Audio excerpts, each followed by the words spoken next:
Bonjour, je suis Lisa Mandel et je suis autrice de bande dessinée. Aujourd'hui, je viens vers vous avec un nouveau projet qui s'appelle Exemplaire. Exemplaire, c'est quoi? C'est une structure éditoriale alternative à cheval entre l'édition classique et l'auto-édition. Comment j'en suis arrivée là? En fait, moi, pendant 20 ans, j'ai été autrice de BD, éditée chez des éditeurs plus ou moins importants, et j'en ai tiré des conclusions. Le positif d'être chez un éditeur, c'est qu'on est accompagné de A à Z dans la création de son œuvre et on n'a qu'à se concentrer sur l'artistique. Le négatif, c'est qu'on n'est pas toujours maître des contrats qu'on signe et les droits d'auteur sont quand même relativement bas puisque c'est de l'ordre de 8 à 10%, ce qui fait que pour la faire simple, quand vous achetez une BD à 15 euros, moi en tant qu'autrice, j'en récupère 1,20 €.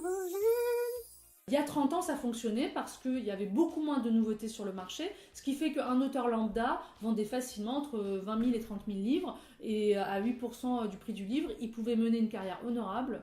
Aujourd'hui, avec la surproduction qui est de mise actuellement, où les nouveautés sont 10 fois plus importantes qu'il y a 30 ans, l'auteur mécaniquement vend beaucoup moins, et ces pourcentages ne sont plus suffisants. Ça s'accompagne d'une crise de la presse qui fait que l'auteur ne peut plus trouver autant de revenus qu'avant dans la prépublication. Ensuite, du coup, forte de toutes ces conclusions-là, j'ai essayé l'auto-édition. Alors l'auto-édition, l'avantage c'est que les droits d'auteur sont beaucoup plus importants, qu'on reste entièrement maître de son œuvre, qu'on ne signe pas des contrats sur lesquels on n'a pas de contrôle et que nos droits restent à nous.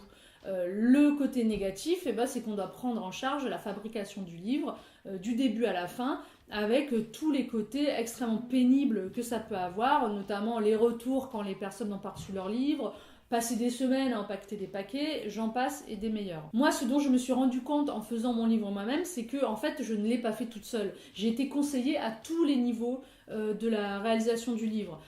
Et que finalement, il y a une équipe qui a travaillé avec moi, une équipe d'amis, une équipe qui l'a fait vraiment de manière désintéressée, mais j'aurais jamais pu réussir ce pari toute seule.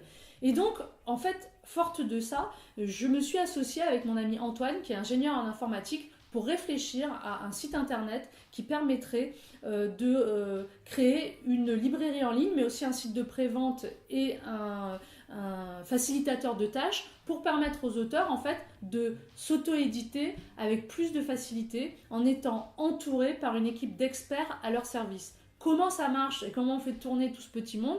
Chaque livre va être financé par un financement participatif, donc par une prévente.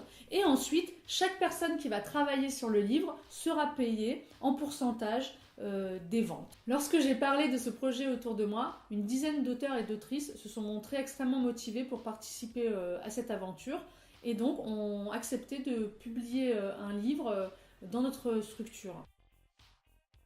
Garage de l'offre. Charles Berberian, Guillaume Long, Lucille Gomez, Théo Grosjean, Anouk Ricard, Marc Dubuisson, Aurélien Fernandez, Thibaut Soulcier.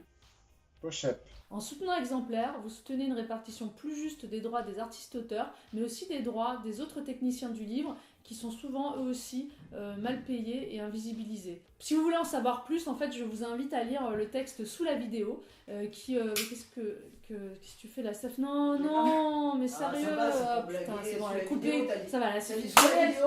Coupez.